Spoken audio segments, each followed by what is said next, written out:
So, I saw Zach Cregger's Weapons the other day, and judging by the box office as I'm writing this, so did everyone else. And man, I loved this movie. I'm not even gonna try to hide my bias. I went into this film wanting to love it. I guess I had a preconceived notion for this movie since the director is a founding member of famous comedy group The Whitest Kids You Know. Dude, I love that show growing up, and I probably shouldn't have even been watching that as a kid. But I think I turned out fine, fucked up humor aside. Anyway, Zach Cregger also had a movie I really liked a few years ago called Barbarian. Imagine my shock when I found out this guy who used to do comedy sketches on TV ended up making a super compelling, original horror film. If I had $1 for every time that happened. Jokes aside, Weapons was an excellent original film with a compelling concept that had me on the edge of my seat the entire time. This is one of those movies where I kick myself for not having come up with it myself, but alas, that's why talented writers get paid to do what they do. The script was tight, the direction was deliberate, and the acting from the insane ensemble cast delivered. In short, I couldn't recommend this film enough if you haven't seen it already. But if you clicked on this video, I'm assuming you already did, otherwise go watch it now. Perhaps my favorite part of this whole film was the way tension is built with the different points of view. Just as you think you might have it all figured out, important context is added when we jump to the next character's perspective. I've always been a sucker for these kinds of films where we're taken along for a ride with different characters and different perspectives as we see them all intersect as the movie reaches its climax. And from what I've seen, the ending has sparked debate over whether it truly delivers on the film's masterful buildup. In my opinion, it did. Aunt Gladys got what she deserved, and that's all we can really ask for. But with all that being said, I don't really have much more of substance to add in regards to the plot of the film that hasn't already been said. What I really wanted to talk about is what this film confirmed for me. Weapons is the new normal.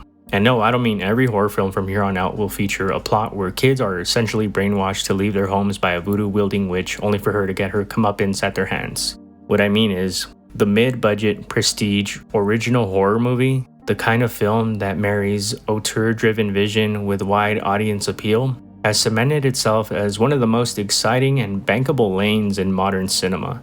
And it's not like this happened overnight, it's been building for years. You can trace the momentum from The Witch, Hereditary, and Get Out to more recent standouts like Sinners this year.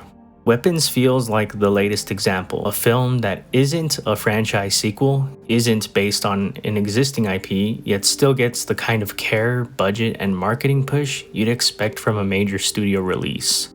What started as a niche for film nerds like you watching this and myself is steadily crossing into mainstream conversation, and it's no surprise, at least not to me. For the longest time, it felt like the only reason people went to the movies was for superhero films or whatever other blockbuster IP Hollywood decided to trot out. That's why something like Weapons feels so refreshing. It's proof that an original idea in the hands of the right filmmaker can still pull people into theaters and get them talking. And I know I'm preaching to the choir here, we've known this for a long time already. The ones who needed convincing were the suits in Hollywood. And it seems as if they've finally caught on. I think it's important to touch on the fall of the superhero craze to better contextualize what we're seeing now. At its peak, you had movies like Captain Marvel making $1 billion at the box office. What's my problem with Captain Marvel, you ask? Look, I'm not one of those weirdos with a personal vendetta against it. I just don't think it's a good film. And yet, in 2019, suggesting that the only reason it hit $1 billion was because it was sandwiched between Infinity War and Endgame would get you crucified by Marvel stans. Case in point, 2023's The Marvels. The movie-going audience has reached its breaking point. No longer will mediocre slide, and yes, that includes superhero movies. And trust me, there was a lot of mediocre in the last 10 years that seemed to get a pass from both critics and audiences, but that's a conversation for another time. My point is, audiences want to spend their hard-earned money on something they know will be worth it, something original, and most importantly, something good. Look no further than what's happening in theaters right now. Fantastic Four was supposed to be Marvel's big movie of the year, the lead up to next year's Avengers Doomsday, and yet, audiences have completely rejected it, as shown by its underwhelming box office run. The wild part is critics and fans who've seen it seem to agree it's a decent movie. But is it something we've never seen before, or is it just the 1000th Marvel film claiming to be one of a kind when, in reality, it's another product off Disney's assembly line? Regardless, it doesn't matter. The audience made their choice. Then you have Superman on the other hand, which is proving to be a hit with audiences because it presents a brilliant take on the character and the world he lives in that we've yet to see on the big screen. Personally, I think Superman just made me feel more than Fantastic Four did.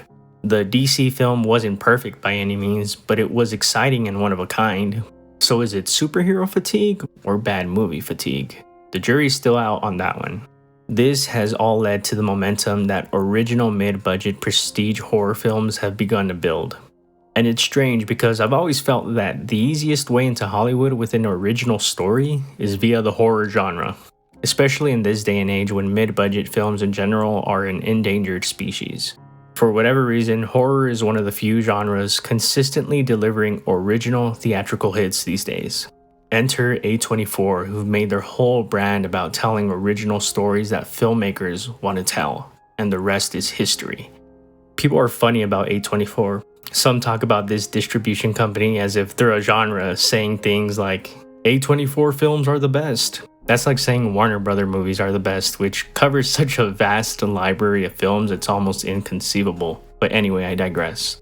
A24 played a key role in this renaissance of auteur horror by giving Robert Eggers and Ari Aster their starts with their debut films, The Witch and Hereditary, respectively.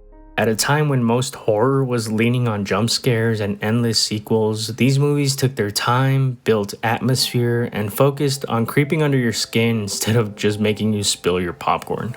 And they turned into breakout hits, especially for their budgets, proving that there is an audience hungry for this kind of film. As a result, we're now seeing major Hollywood studios actively invest in this space. Jordan Peele burst onto the scene with an original horror story so acclaimed it won him an Oscar and landed him an exclusive partnership with Universal. Add to that the fact that Get Out blew up at the box office compared to its budget, and now his projects carry the kind of anticipation that makes them feel like events. Or take Ryan Coogler. Despite its higher budget, Sinners was a smash success at the box office, the kind of performance you rarely see from an original horror story these days. And Warner Bros. Is reaping the benefits of that success after taking a chance as the film's distributor. And that same studio? They're the ones behind Weapons, and Warner Bros. Made sure this would be a hit from the start. Zach Cregger's script for Weapons was reportedly so sought after that it sparked a bidding war between Warner Bros. And Jordan Peele's Monkey Paw Productions, which operates under the Universal Pictures umbrella. The now viral story goes that Peele was so upset about losing the rights to produce the film that he fired 2 key members of his management team, a move that highlights just how high the stakes were for this project. Weapons is thriving at the box office for all the right reasons. It's an obviously well-made film from a filmmaker on the rise, built on a compelling original concept and backed by smart marketing from a major studio. And it did all that on a budget that looks tiny compared to tentpole blockbusters Hollywood usually throws money at. It's no longer a guarantee that these big budget blockbusters will turn a profit. Studios are now realizing that moving forward, it might be smarter to invest in an original story from a passionate filmmaker on a mid-tier budget as opposed to sinking hundreds of millions into another tired franchise entry that audiences are already burnt out on. The filmmakers win as they get to make the movie they want to make, and the studios win by investing smartly and making tons of profit. But of course, the story has to make sense, or perhaps it simply has to be good. To me, that's what makes this so exciting. Weapons isn't the first film to prove this model works, but it's the latest and maybe the clearest sign that this is becoming the new normal. And maybe I'm just being naive, but maybe, just maybe, this means filmmaking is finally being handed back to the filmmaker.